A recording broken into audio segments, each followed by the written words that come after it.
Bismillahirrahmanirrahim. Assalamualaikum warahmatullahi wabarakatuh.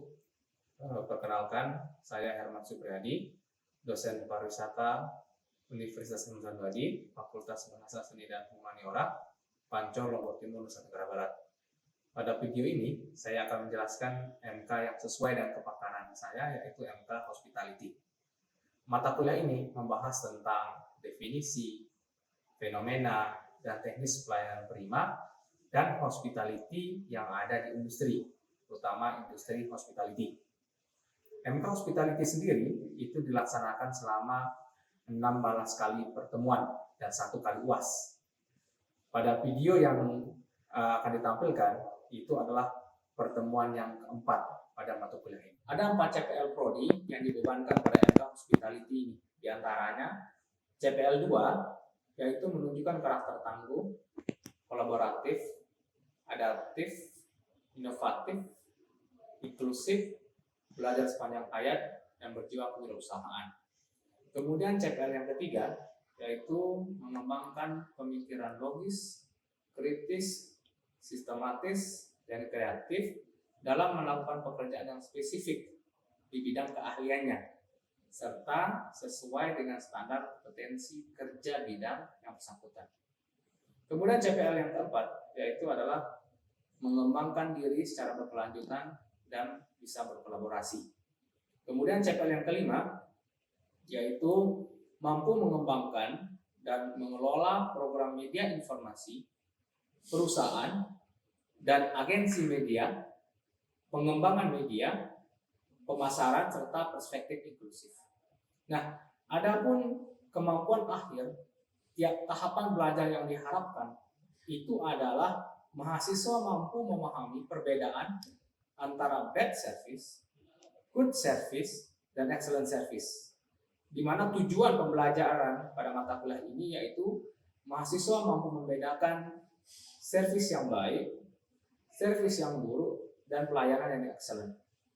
Nah, kemudian yang selanjutnya yaitu model pembelajaran yang akan digunakan pada mata kuliah hospitality, yaitu model pembelajaran studi kasus dengan komunikasi 2 arah, di mana mahasiswa dan dosen aktif membangun komunikasi sehingga indikator ketercapaian mata kuliah itu bisa tercapai. Adapun penilaian yang kami gunakan dalam mata kuliah ini untuk mengetahui kemampuan mahasiswa, yang pertama yaitu aktivitas partisipatif mahasiswa dalam kontribusi mereka mengikuti mata kuliah ini, itu 67,5%. Kemudian yang kedua yaitu praktik atau unjuk kerja, itu sekitar 2,5%. Kemudian yang ketiga yaitu nilai yang diambil melalui tes, yaitu 30%, sehingga total keseluruhan itu adalah 100%.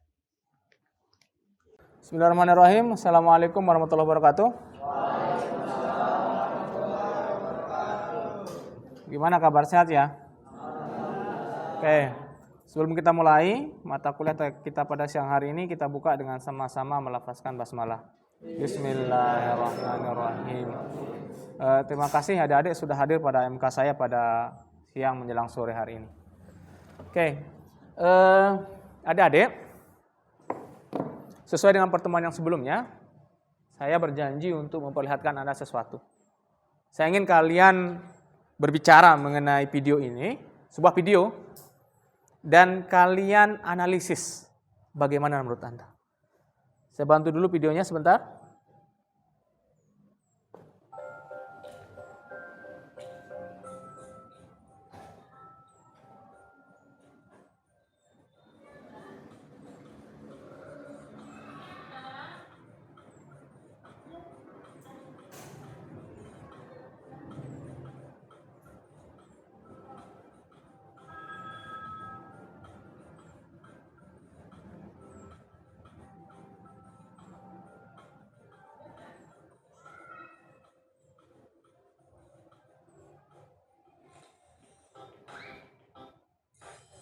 Service and excellence.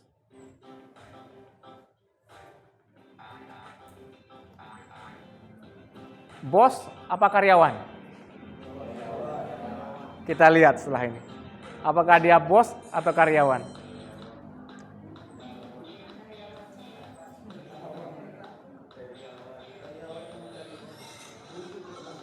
Bos apa karyawan? Kita lihat.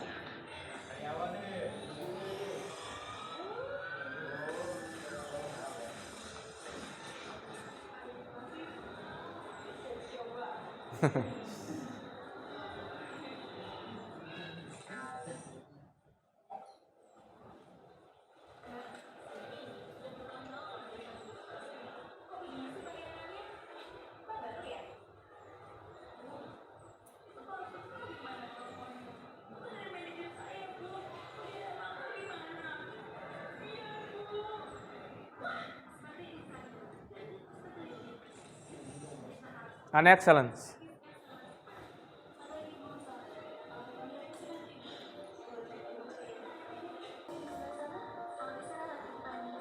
Excellence.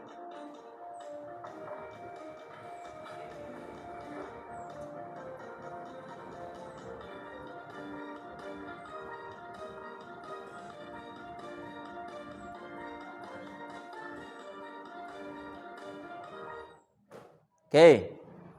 Pertanyaan saya kepada Anda, dari video yang Anda lihat itu apa perbedaan antara yang pertama dan yang kedua, menit pertama dan menit pertengahan itu? Saya ingin kalian angkat tangan untuk menjawabnya. Apa perbedaannya? Nah, kamu. Yang pertama itu dari pelayanan yang diberikan hotel A itu sangat buruk kepada pelayan. Hotel A itu tidak memprioritaskan penyimpanan pelayan, sedangkan hotel B itu sebaliknya. Berarti hotel A itu memberikan pelayanan yang bagus dalam arti makna. Kemudian yang kedua, hotel B itu tidak memberikan pelayanan yang baik. Kasus kedua, kalian pernah mendengar Karen Restoran? Karen Restoran. Apa yang kamu tahu tentang Karen Restoran? Saya ingin kalian angkat tangan. Apakah pernah dari antara kalian yang berkunjung ke Karen Restoran di sini? Tidak ada, karena di Lombok itu tidak ada. Mendengar tentang Karen Restoran pernah nggak? Oke, kalau pernah mendengar, apa yang kamu tahu tentang Karen Restoran? Kamu, apa yang kamu tahu tentang Karen Restoran? Tidak pernah? Silahkan. Karen Restoran, apa yang kamu tentang Karen Restoran? Nah, silahkan. Mereka identitasnya itu pelayanannya emang kasar. Kasar. Ya, terus jutek. Jutek. Pokoknya nggak baik lah. Ya, baik. Nah, Karen Restoran itu adalah restoran yang sedikit agak lain. Servis yang diberikan oleh Karen Restoran itu bukan menekankan kepada hospitality. Tapi dia jutek, kasar, teriak-teriak. Kamu tahu nggak informasi terbaru mengenai Karen Restoran? Karen Restoran itu pernah viral tahun 2024 ke atas. Tapi saat ini Karen Restoran itu bangkrut dan tutup permanen per akhir Juni 2025. Pertanyaan saya, menurut analisis kalian, mengapa dia bisa tutup? Mengapa dia bisa tutup? Silahkan, Nathan. Karena sudah tidak hype lagi. Tidak hype lagi. Maksudnya tidak hype gimana? Kan sosial media itu dari hari ke hari makin ini loh, makin ada aja yang baru gitu loh. Makanya oke. Ya, jadinya Karen's Dinner ini sudah tenggelam gitu loh viralnya, sudah nggak hype lagi. Jadinya omset menurun, akhirnya tutup. Oke. Karen Restoran itu memiliki kompetitor yang sama. Kompetitornya sosial media. Kompetitor itu sosial medianya. Kamu tahu nggak? Karen Restoran itu tidak hanya tutup di Indonesia, tapi bahkan pusatnya di London itu tutup. Benar apa yang kamu sampaikan dan terima kasih atas jawabannya. Pada prinsipnya bahwa tidak ada manusia ingin diperlakukan tidak sopan, tidak dihargai. Salah satu kebutuhan manusia menurut Maslow itu adalah dia ingin dihargai.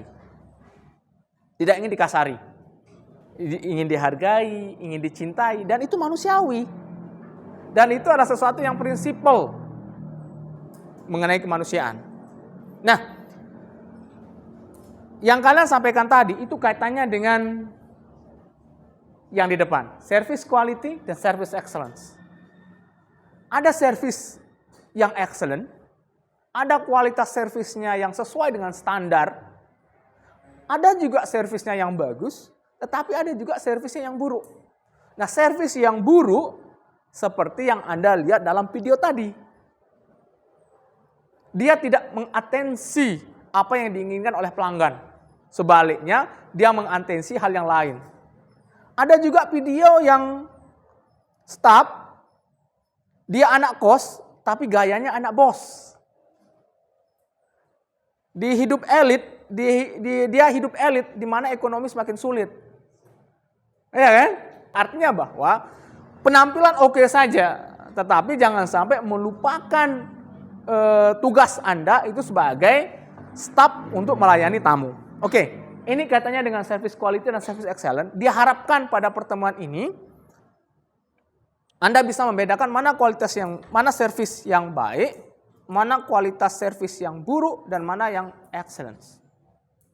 Semakin bagus service kita, maka semakin bagus pula rating yang akan diberikan kepada hotel tempat kita bekerja, dan semakin banyak pelanggan yang akan datang. Sebaliknya, jika terjadi hal yang tidak diinginkan, orang akan menjauh. Oke, kaitannya dengan service quality, kalian masih ingat pertemuan yang kemarin, apa sih masalah? Masalah itu apa masalah? Masalah itu ada di Anda, ada di saya, ada di kita semua. Pertanyaannya adalah apa itu masalah?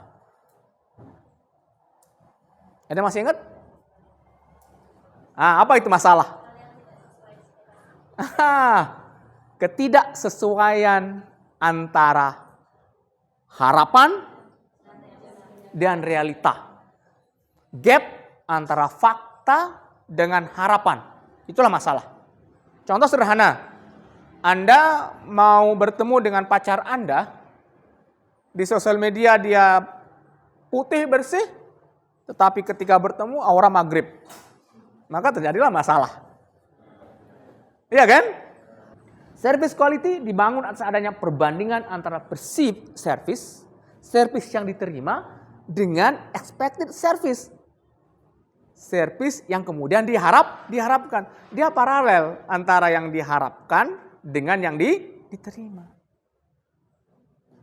Ada pertanyaan? Oke. Anda paham? Oke, good. Kemudian selanjutnya, ada berapa dimensi dari service quality. Yang pertama dia tangible. Tangible itu, dia dapat dilihat. Lawan katanya, intangible.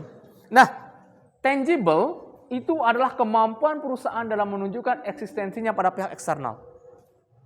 Dia tangible, dia jelas, dia menunjukkan eksistensinya melalui pelayanan. Oke. Kemudian reliability. Reliability itu memberikan pelayanan sesuai dengan yang dijanjikan. Ada yang kita sebut dengan fake promotion istilahnya. Fake promotion itu apa yang Anda lihat di promosinya itu tidak sesuai dengan keadaan yang di lapangan. Kemudian yang ketiga, responsiveness. Artinya kemampuan sebuah perusahaan itu memberikan respon yang cepat terhadap kejadian yang terjadi.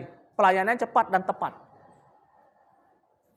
Selanjutnya yaitu adalah assurance. Assurance ini berkaitan dengan kesopan santunan, kemudian kemampuan para pegawai, dan rasa percaya pelanggan kepada perusahaan.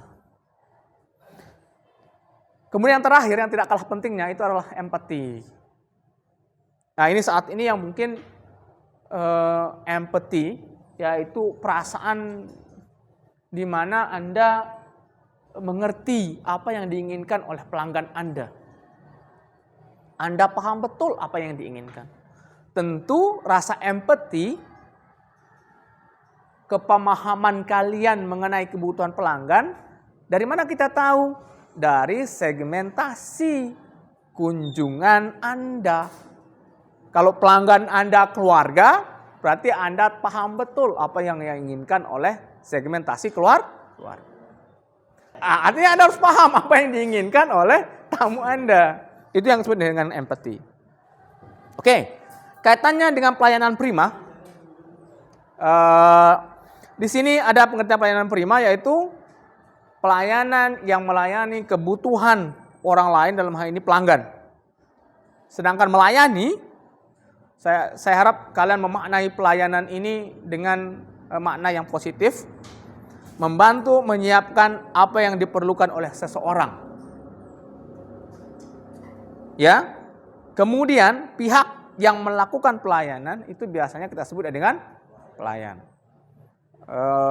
Makna pelayan ini bukan menyiapkan segala sesuatu yang dibutuhkan oleh pelanggan. Bagaimanapun juga ada batasan di sana. Sehingga saya mau katakan kepada Anda, memaknai pelayanan itu normatif. Paham? Oke. Pengertian service excellence atau pelayanan prima itu adalah pelayanan yang sangat baik dan atau pelayanan yang terbaik sesuai dengan harapan dari pelanggan Anda berdasarkan standar pelayanan yang berlaku. Kemudian kata excellence sendiri atau kualitas itu tidak bisa dipisahkan, seperti mata uang, excellence dan kualitas. Kemudian ada konsep dan paradigma pelayanan excellence. Nah, pelayanan excellence, penerapan dari konsep total quality management dan continuous quality, kualitas yang berkelanjutan. Nah, di mana paradigmanya? Karena dia berkelanjutan, dia akan semakin bagus, dia akan semakin baru, dia akan semakin cepat, dia akan semakin akurat. Itu makna dari pernyataan konsistensi. Nah, saya kasih contoh sederhana yang di Lombok. Kalian tahu desa Kembang Kuning? Teteh Batu tahu? Apakah desa Teteh Batu itu masih bertahan sampai saat ini? Masih? Teteh Batu itu adalah salah satu desa tertua pengembang pariwisata yang ada di Lombok Timur. Itu Teteh Batu. Yang berkunjung ke Teteh Batu itu bukan orang sembarangan. Ada orang kaya, orang yang memiliki bisnis banyak, dan mereka tinggal, ini real ya, dari teman-teman yang memiliki homestay di sana, dia tinggal di rumah masyarakat. Service excellence bukanlah skill, tetapi attitude, tingkah laku Anda, sikap Anda. Bagaimana perilaku pelayanan Anda terhadap tamu. Sehingga kalau misalnya Anda memiliki sebuah usaha, kalian cari karyawan yang memiliki attitude yang bagus. Tahun 2024 awal itu ada sebuah perusahaan, dia mencari karyawan yang lulusan MA. Hanya MA yang dia inginkan. Dia tidak ingin anak yang lulusan SMA. Pertanyaannya kenapa? Pertanyaannya kenapa? Ya, betul. Itu kan udah jawab. Karena mereka cenderung berpikir anak yang lulusan MA itu attitude-nya itu bagus. Bila dibandingkan, ini real terjadi ya. Meskipun tamatan teman-teman SMA juga bagus juga. Segelintir orang. Tapi mungkin karena memang perusahaan ini mencari yang memang pemahaman agamanya, mungkin yang lebih cenderung ke pemahaman agamanya. Dan biasanya orang yang memiliki pemahaman agama bagus juga attitude-nya bagus biasanya. Oke. Ini adalah bagaimana kita membentuk alur konsep perilaku service of excellence. Input, proses, output. Sederhana 3. Yang kemudian terimplementasi ke dalam beberapa bagian. ada karakter bawaan, bisa jadi dia karakter bawaan, kemudian pandangan hidup, kemudian value of belief, ini yang kita sebut dengan agama. Value of belief, kemudian eksternalnya, rekrutmen, penugasan, kebijakan remunerasi, penggajian, budaya, kepemimpinan, dan persaingan kompetitor. Bagaimana cara membentuk service of excellence yang bagus? Proses. Ada di sini intinya.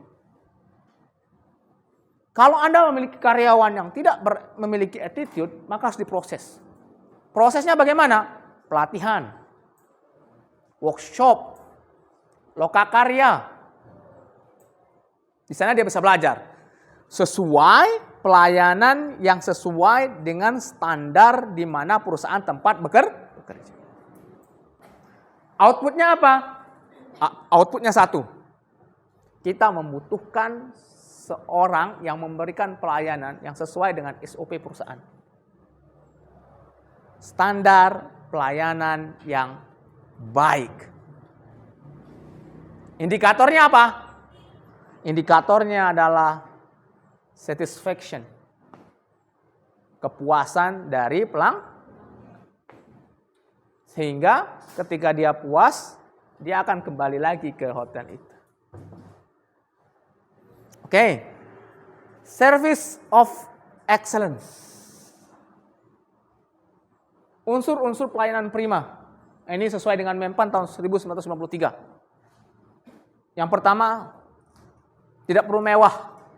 Seperti yang di Kembang Kuning dan Titik Batu. Sederhana. Sesuatu yang ditunjang oleh fasilitas yang mewah dan attitude yang bagus, itu sangat oke. Tokcer. Prima. Tetapi ketika fasilitas tidak mendukung, tetapi ditunjang oleh hospitality yang bagus, pelayanan yang oke, responsiveness, empathy, itu hilang. Itulah kenapa Titik Batu, Kembang Kuning bisa bertahan sampai hari ini. Natural. Ini bawaan ini. Oke. Yang kedua, kejelasan dan kepastian. Dan jelas dan pasti. Apa yang Anda berikan jelas, apa yang Anda layani jelas. Kemudian yang ketiga, safeness, keamanan. Anda memberikan pelayanan. Pelayanan berupa keamanan. Dia aman, nyaman di tempat itu. Yang keempat, openness. Keterbukaan. 5, efisiensi. Ketujuh, keadilan yang merata. Sama saja semuanya. Kemudian, yang selanjutnya itu adalah ekonomis. Kemudian keadilan yang merata dan ketepatan waktu, on time. Anda memberikan pelayanan tepat waktu. Berapa banyak tamu yang mengeluh karena pelayanannya tidak tepat waktu. Adik-adikku, oke, terakhir, untuk menghasilkan pelayanan yang bagus dari saya, maka tuluslah dalam tersenyum. Semakin tulus orang tersenyum, semakin lebar pipinya. Kalau dia tidak tulus tersenyum, pipinya sebelah. Beda kan kesannya kan? Pipi bagian kiri kanan, kalau dia rata, berarti senyumnya tulus. Kalau dia tidak rata senyum ini, ya kan? Coba kamu seperti itu, ayo. Kamu tidak tulus tersenyum kayak begitu. Nah, kalau kamu tahu cewek suka sama kamu, itu lihat senyumnya. Kalau dia semakin begini, semakin lebar, dia tulus menyukai Anda. Kalau senyumnya, ada yang salah dengan diri kamu. Oke, Terima kasih mata kuliah kita pada sore hari ini. Sekian. Terima kasih dan kita tutup dengan sama-sama melepaskan hamdalah. Terima kasih. Assalamualaikum warahmatullahi wabarakatuh.